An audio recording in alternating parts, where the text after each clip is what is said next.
The Nazis and the occult, the hidden influences that ran deep through Hitler's race for power, are now revealed. The Nazis had built for themselves an entire universe of beliefs, some of it factual, some of it semi-factual, some of it from planet Mars. And the more you study the Nazis, the more it's like science fiction. What were the mysterious occult Nazi societies at the heart of the Third Reich?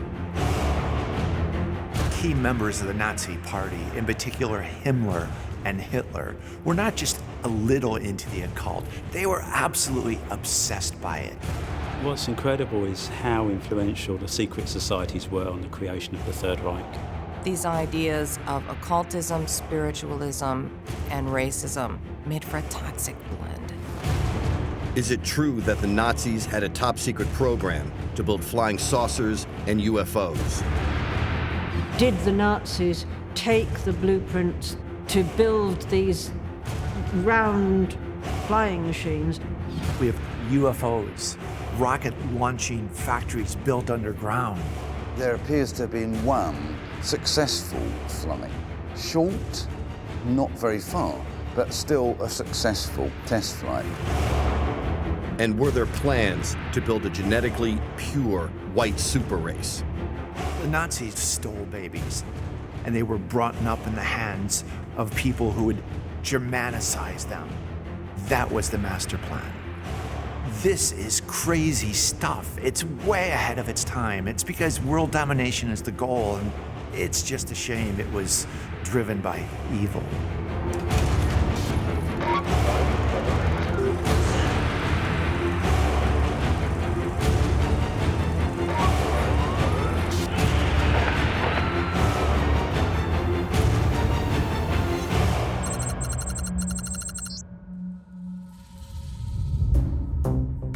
The Nazis were a powerful, dominant force across Europe and North Africa in the mid-20th century. Led by the charismatic Adolf Hitler, they rampaged through country after country, leading to the greatest conflict this world has ever known, the Second World War. But behind the huge parades and overwhelming military power, the Nazis had a strong belief in ancient mysticism, magic, and the occult.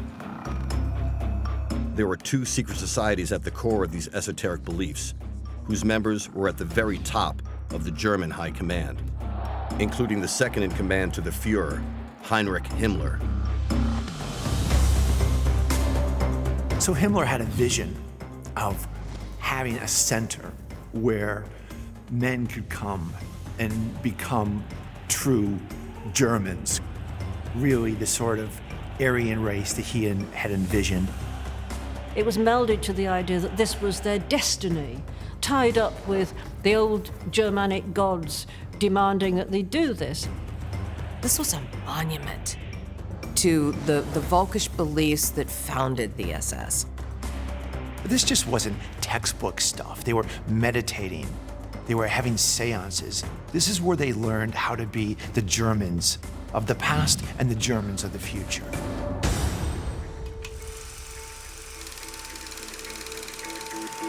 The site for Himmler's secret Nazi project was Wewelsburg Castle in northeastern Germany. It was originally built back in the 10th century, then added to and adapted over the centuries before the infamous SS moved in the 1930s and turned it into the stronghold that still stands today.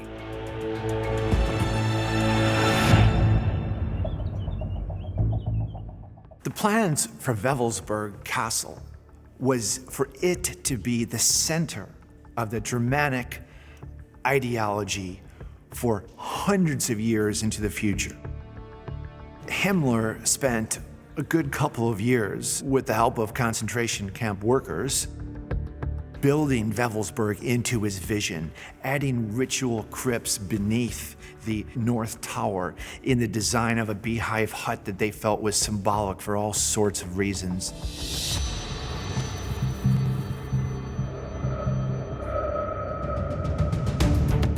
Theo Pijmans is a Dutch researcher and historian who is an expert on Nazi secret societies. He believes that Wewelsburg was at the heart of the Nazis' esoteric and occult beliefs. Himmler and his generals needed places for the development of their own esoterical philosophies. The SS had a number of castles, and they called them Ordensburgen. Translation of that is castles of the order.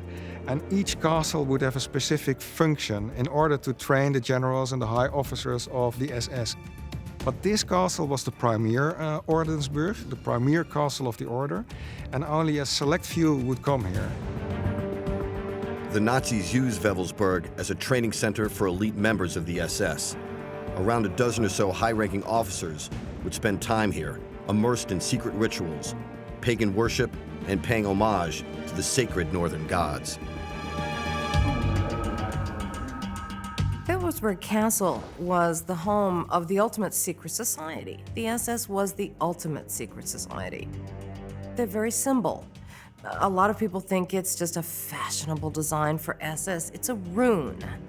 They took classes in runes. They took classes in these beliefs.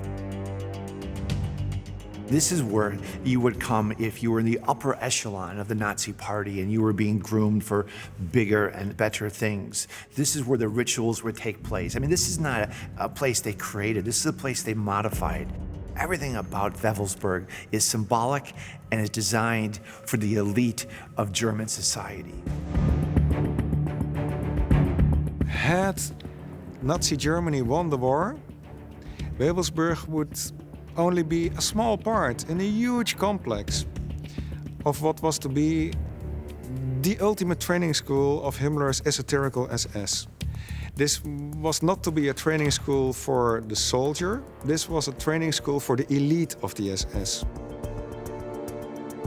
This whole concept of striving for the higher man, the more evolved man, and they didn't just mean on the physical level, they meant literally on the psychological level. And they believed that through using these various techniques, they could raise the human race to a higher level.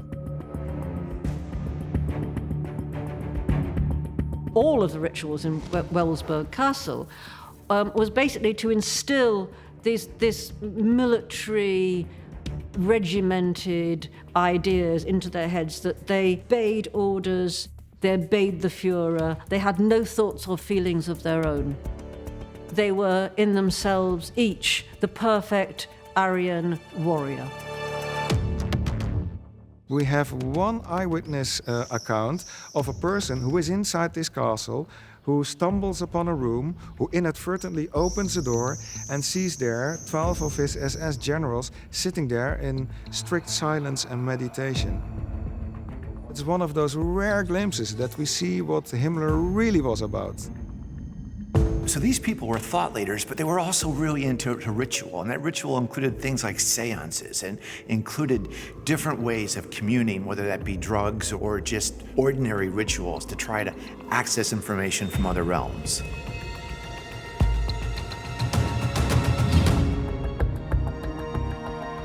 Heinrich Himmler was an active occultist and took an intense and very personal interest in what went on at Wewelsburg. He visited the castle at every opportunity. Himmler would arrive across the gate. He would enter with the car and his generals. The car would stop here. Himmler would leave the car.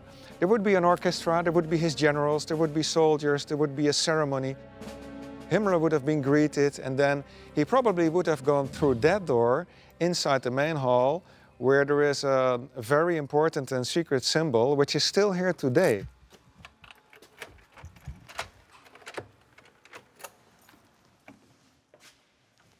The inner core of the SS was always very secretive about what it did here in this hall in the castle of Wewelsburg.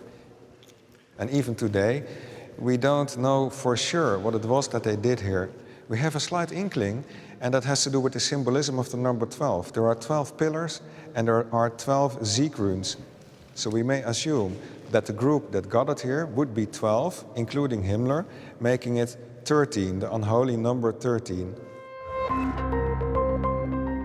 The most sacred symbol to the SS was the black sun, which they worshipped here at Wewelsburg. The sun is represented by the wheel shape on the floor, which gives off a purple afterglow. The black sun comes from the idea of the hollow earth. Within the hollow earth, there is a power source, because without an external sun, you can't grow crops, you can't survive. Some see the swastika as a symbol of the black sun, of the energy, this black energy. It's the antithesis of the sun. So the mindset of the people in Germany around the start of the 20th century, when these societies were being formed, is really no different than it was anywhere else in Europe. For about 50, 100 years now, there's been a slow buildup of interest in the occult and interest in the people who can talk to other realms, and that information was actually quite credible. Downstairs under the main chamber is a crypt personally designed by Himmler himself to his specifications. It was here, it's thought, that the most intimate and powerful secret society ceremonies took place. This space is the crypt beneath the North Tower in Wewelsburg, and this was to be Himmler's center of the world. Now, had the Nazis won the war, we could only imagine what kind of rituals they might have held here.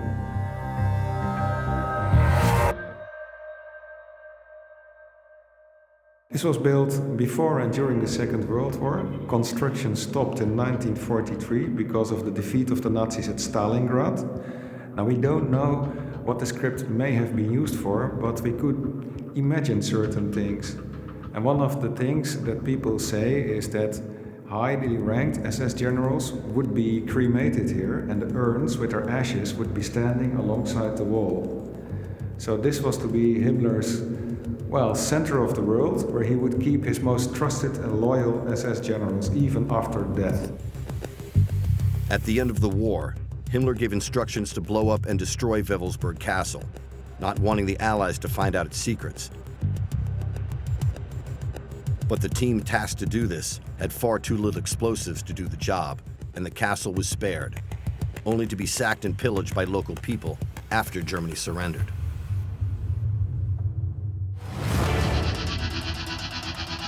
The Nazis were deep into all sorts of ancient beliefs and occult rituals. They even restored a medieval castle, Wewelsburg, in northern Germany, to house the holy relics that they were searching for across the world, like the Ark of the Covenant and the Holy Grail. Himmler and others saw themselves as descendants of the Great White Knights, whose destiny was to rule the world.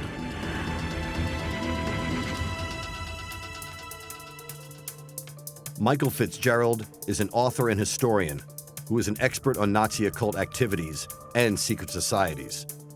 He spent decades investigating and researching one of the most powerful groups, the Thule Society, and their activities. The Thule Society was occult overtones, but they were always primarily politically orientated. They wanted to make their racist and nationalist dreams come true through using occult methods, among other things. There was all this foment of a strange romantic mixture of medieval Grail stories, Germanic folklore and bits of science fiction, all melded together with politics and with this huge desire to pull themselves out of this morass of well, kind of stagnation and despair that the German people were in, behind somebody who would be a focus. You're walking a fine line here in terms of occult beliefs and occult societies and hidden and secret societies. When you're talking about societies like Thule, are they secret societies? Yes. Are they occult societies? Are they esoteric? Well, that depends on the society. That depends on what their purpose for existence is. The Thule Society visualized their enemies as dead, and they used this technique to considerable extent. That was their primary thing that they tried to do. Obviously, they also used physical means to try and encourage that, and they did do a great number of murders themselves. The Thule Society members included the ruling elite of the Nazi Party at the time, including well-known philosophers Alfred Rosenberg and Dietrich Eckart. Eckhart believed that the material world was evil and it was our duty to escape from it. So he and Rosenberg were very much on that wavelength. They believed in a higher spiritual realm that it was our duty to aspire towards. Their perception of that world was very bizarre because they thought human suffering on this realm was unimportant. This was the realm of illusion. The realm of reality was up there. They believed that their ancestors lived underground and were ruling the world from underneath the ground. And when the time is right, they would come back and make their rightful claim to society and rule the world above ground once more.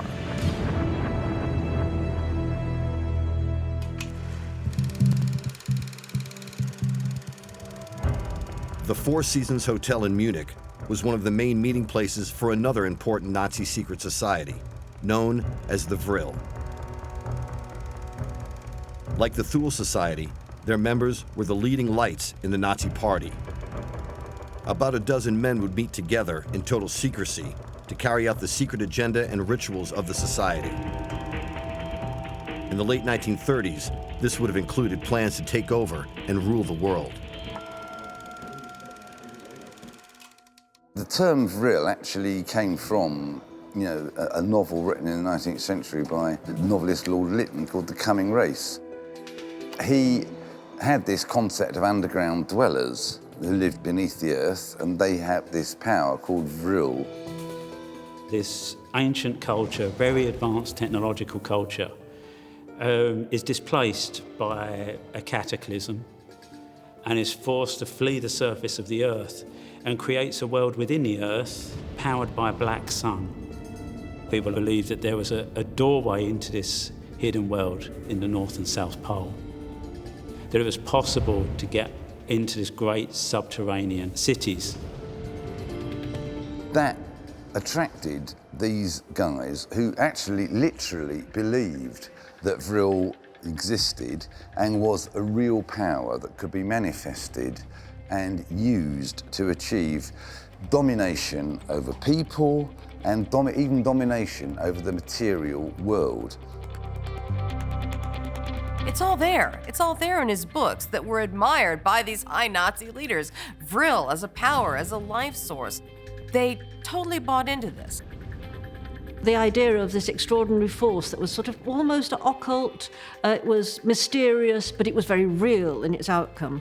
It appealed to the German people and certain thinkers in particular.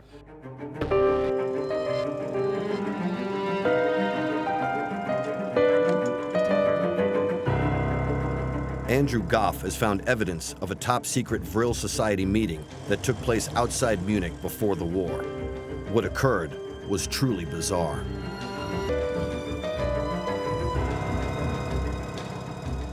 So imagine the scene, deep in the Bavarian forest, in a country house.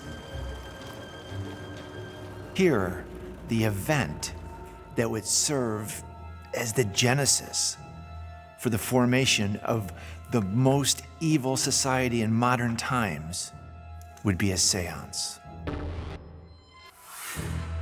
In attendance are representatives of the elite from Munich, but more importantly, all the secret societies are there. Thule, Vril, Brothers of the Black Stone, and the Black Sun, which is sort of the elite of the Thule Society. The atmosphere of the night would have been tense. The ambiance would have been full of anticipation. Just who was going to be this mysterious guest? Who is this? Who is this woman in the black veil? She would reveal that she has been in contact with a planet called Aldebaran, which is 64 light years away in the constellation of Taurus. And she's already channeled information in 2 different languages, one of which appears to be a German Templar script, but the other is ancient Sumerian.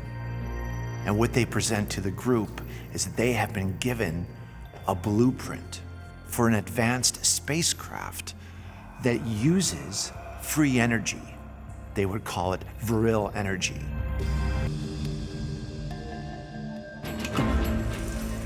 According to records, documents, and declassified footage from the time, the Nazis took this connection to UFOs very seriously, even, it said, building their own flying craft.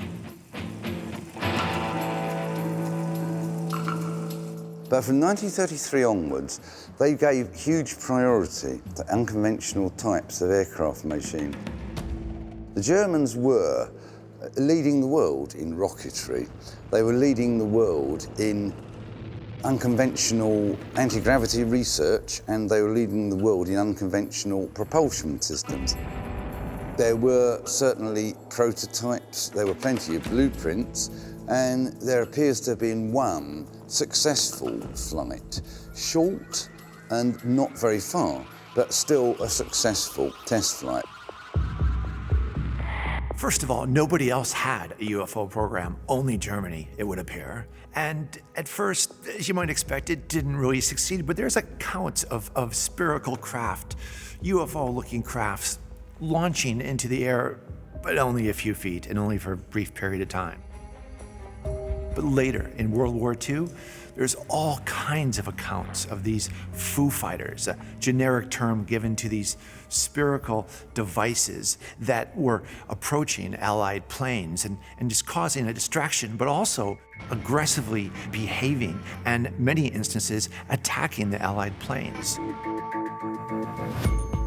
The characteristics of the Foo Fighters, they were really bright, and not overly large, small sort of inflamed-looking spherical objects that behaved very erratically. And that's the thing that really gave the Allies the distinct impression that this is advanced technology. First of all, what is this ball of light doing following my plane? And how can it possibly behave so strangely? It can move so quickly and turn on a dime and go back the other direction and then attack.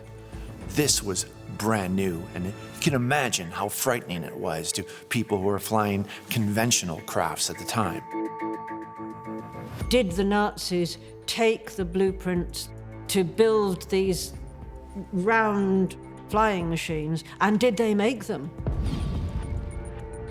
And did they fly them to their secret bases in Antarctica?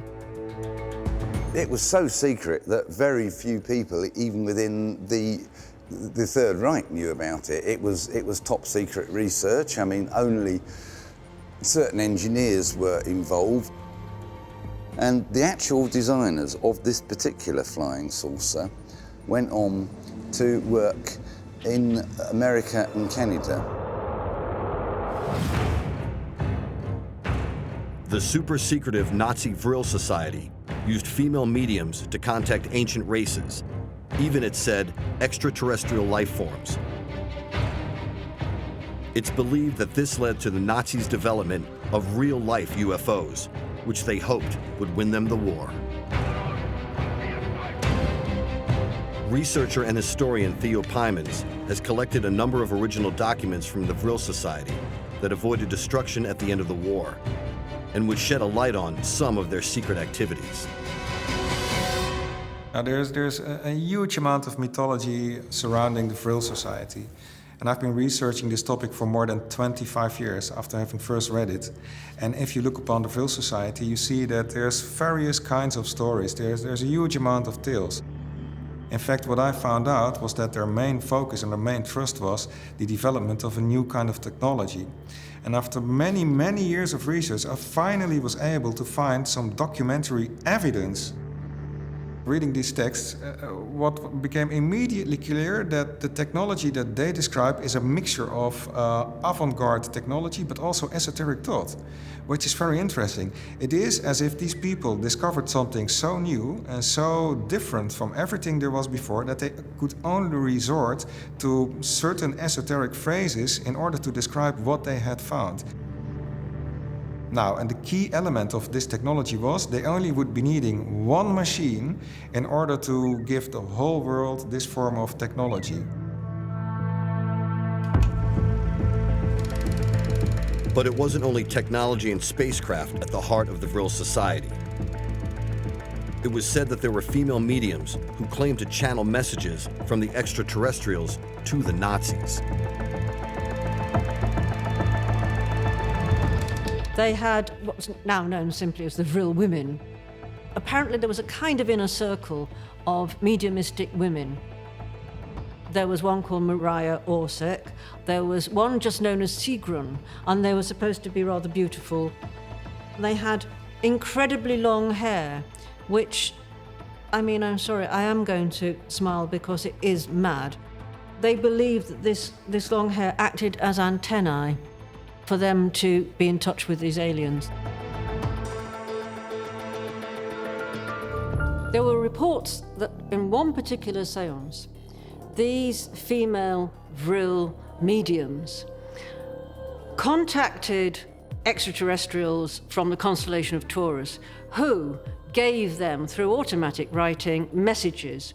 One was a message in Templar code, allegedly.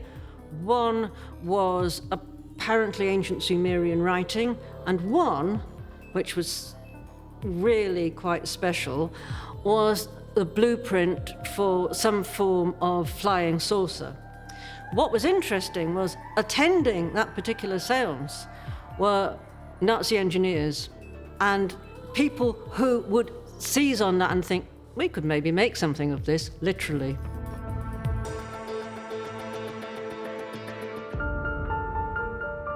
When you analyze the few remaining Vril Society documents, it seems clear that its members were intent on developing a real flying saucer of some description. Theo Pymans has unearthed a document from the archives which seems to point to some extraterrestrial force. This is a very obscure pamphlet. You can only find it in one library today, and in it they describe this novel form of technology, and they even ask people, if you are interested in this, come join us. Now people might wonder, okay, why did such an organization or such a secretive group like the Thule Society exist in Germany and not, say, in other parts of the world?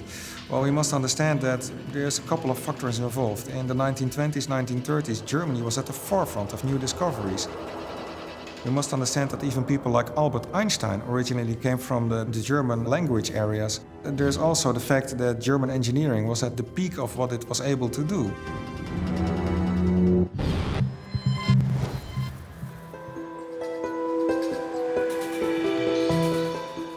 Although most of Nazi Germany was destroyed after the war, there are still some important locations left. One of them is a beer hall in Munich, where Hitler, Himmler, and other top Nazi officials met as part of a secret society. The man in charge was Dietrich Eckart. Eckart was one of the hugest, absolutely devastating influences on Hitler's thoughts. He was the man that not only introduced him to these things, but he got him to take part in various rituals and to develop willpower and to develop the art of magnetism on not simply the ordinary level in which people can be magnetic, but to take it to another level. He believed that he was in touch with the secret chiefs, these kind of beings that were, according to various theories, they might be fallen angels, they might be living underground, they could be even extraterrestrials in some interpretations, although at the very least they were seen as a kind of superior species above human beings. As a result of these techniques, if you want to call them that he was taught, he developed a far greater degrees of concentration, the greater of willpower. He developed the ability to make people change their minds, but not through using rational arguments. He would kind of use a kind of force of, not just simply a force of personality, but he genuinely believed it was a kind of external force that he could control.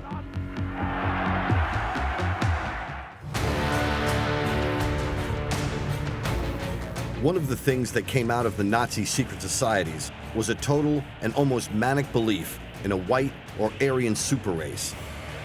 Most people today are aware of the Nazi persecution of the Jews and other racial minorities during the war. but very few know that its origins lay in the highly esoteric meetings that took place behind closed doors in Germany.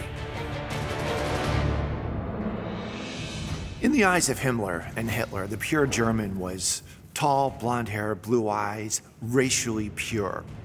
And this is the foundation of what became the Holocaust. This was the ancient Aryan archetype that they associate with their society that goes back hundreds of thousands of years and goes back to the lost civilization of Atlantis.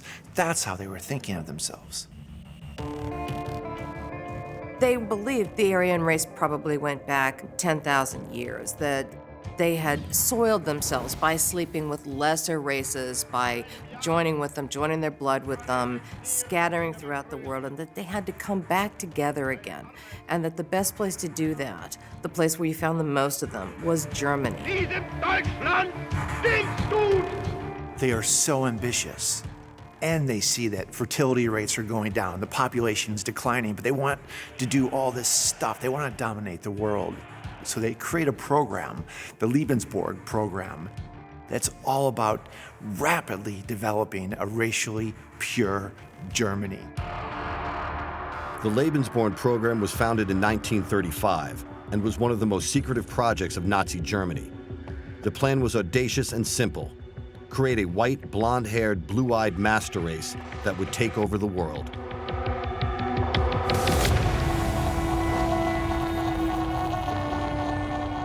Gisela Heidenreich is a product of this genetic engineering.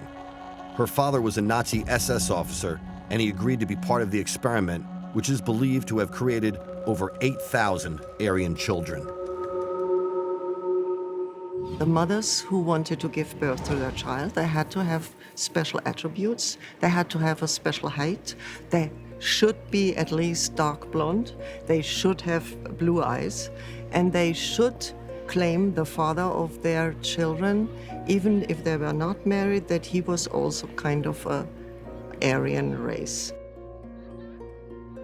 As many of the fathers actually were SS officers, so it was very simple, because the SS officers, they would, even if they were not married to those women, they would give them a kind of certification that they said, I am the father of this child which would be given birth to now.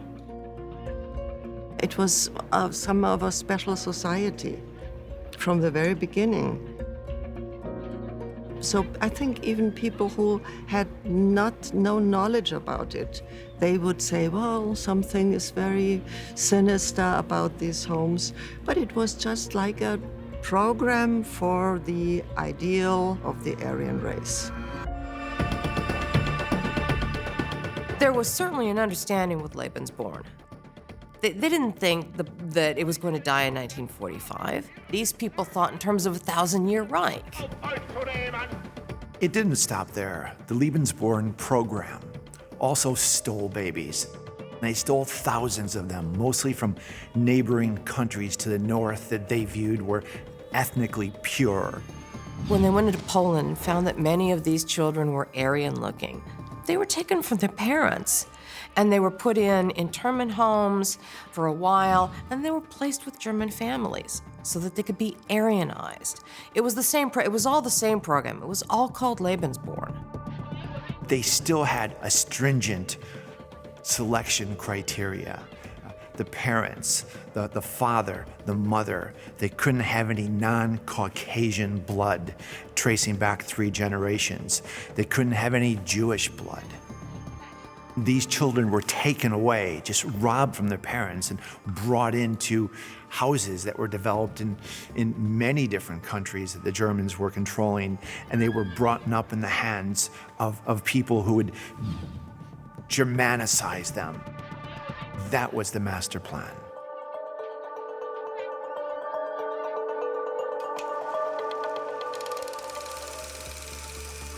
As well as an Aryan race, the Nazis were driven to get their hands on important holy and occult relics.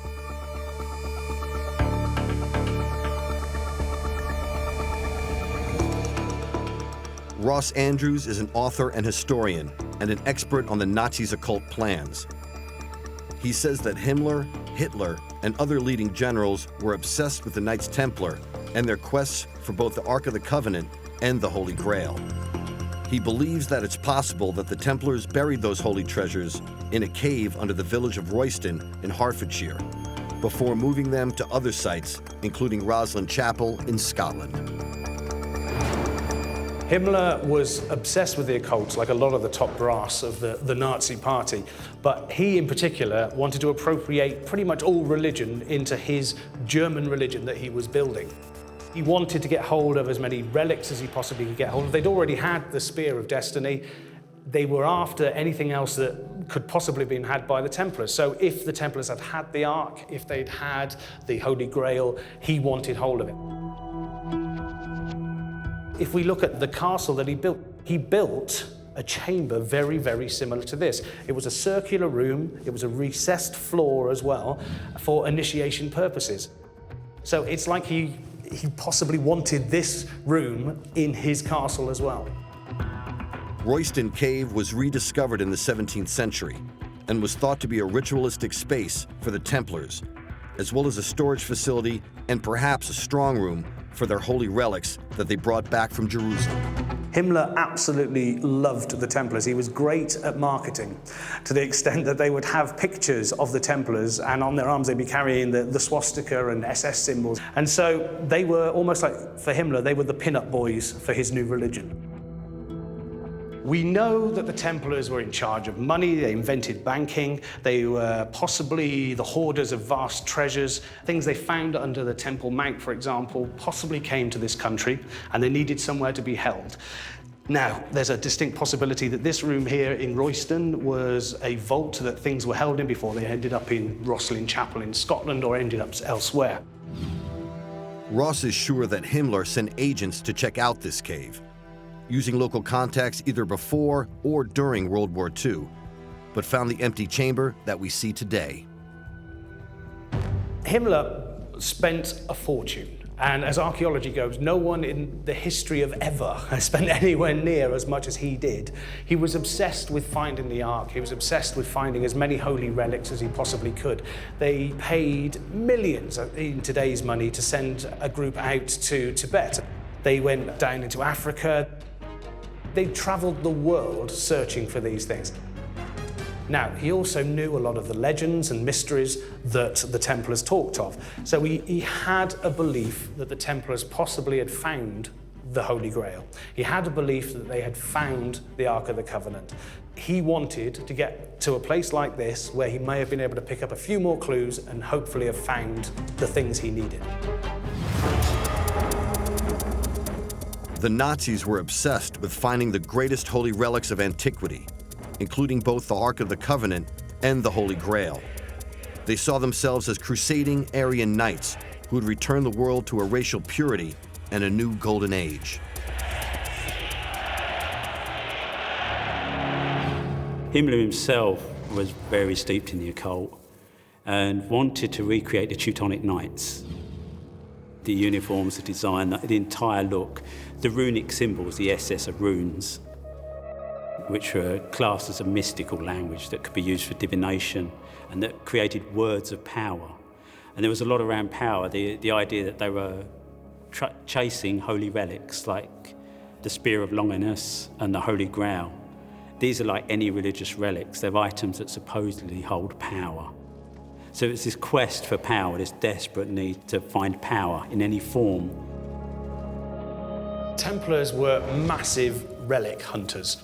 They dug things up out of Jerusalem, they went into Africa, into Ethiopia, they possibly got hold of the Ark of the Covenant. They possibly got hold of the Holy Grail. Now, if those things ended up in this country, there's a distinct possibility they would have come from the south coast, heading up north, heading towards Scotland, for example. This would have been the perfect place to have stored it on its journey as it headed north.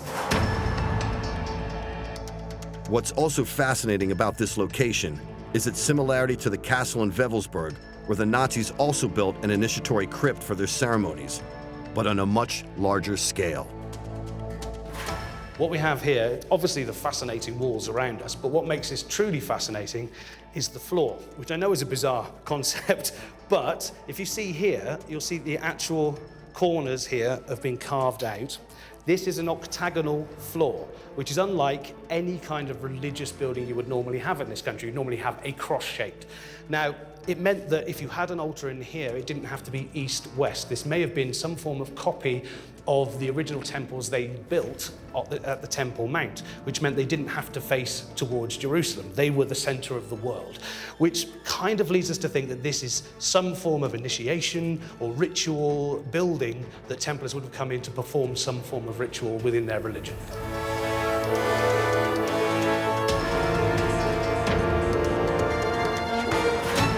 In all of this purity, there's something very nationalistic. There's a national identity that they're trying to protect. This ideal of almost a medieval German Teutonic knight. And they felt that there was a pure Germanic blood that had to be protected. Yeah, Himmler had obviously studied all the mysteries, studied the legends, and to him, he had seen this group of knights. They were strong, they were white, which is one of the most important things that the Aryan beliefs could have had. And he'd seen these people throughout history doing the things that he wanted. He wanted these treasures, he wanted these relics, and to him, he almost wanted to be one of the Templars.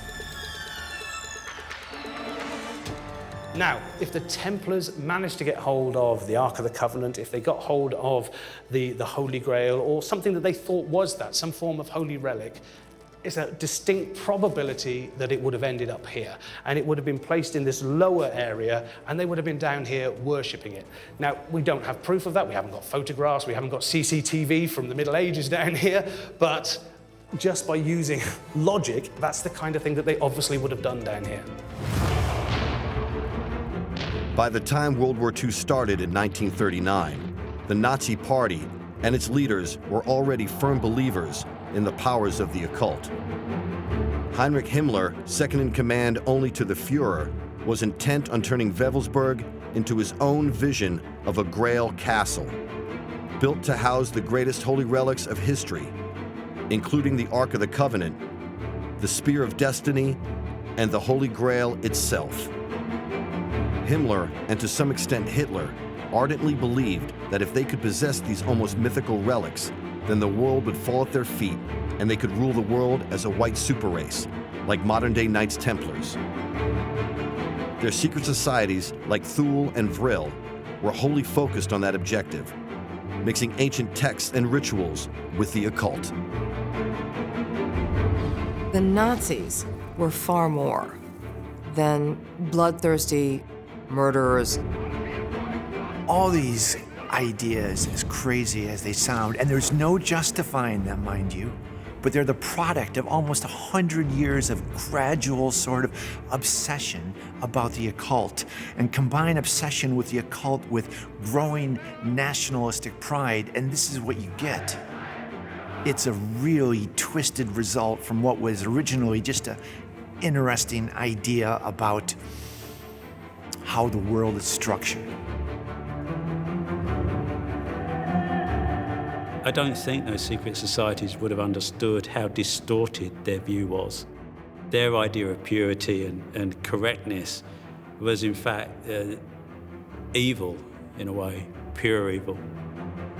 So many of these societies existed for the sole purpose of proving what was termed Ariosophy, what was termed the ideal of the Aryan race, and proving that what all those other scientists said was nonsense, that we, the German people, we do go back to Atlantis, we do go back 10 or 15,000 years, and we can prove it. So that is how the occultism, the Aryanism, the Thule, it all began to play together. It was all playing the same long-playing record. Well, the Nazis found a lot of stuff and stole it. So they've got artwork, statues, relics from all over the world. I think if they'd found something as important as the Ark of the Covenant, the Holy Grail, that would have been announced straight away. And it would have been such a morale boost for the German public, but more importantly, the morale of the people they were fighting would have just suddenly disappeared, because how can you beat somebody that has the Ark of the Covenant? This is pure science fiction. I mean, just look at what we have. We have UFOs. We have rocket launching factories built underground.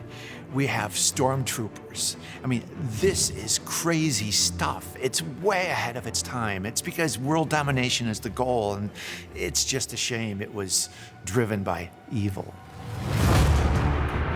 Behind the huge rallies and military might, Nazi Germany and its leadership were firm, if secret, believers in the occult and its powers. They dedicated huge resources to tracking down holy relics and immersed its leaders in rituals and ceremonies to try and unleash supernatural forces to help its aims in taking over the world. It was a plan that came to a spectacular end in 1945.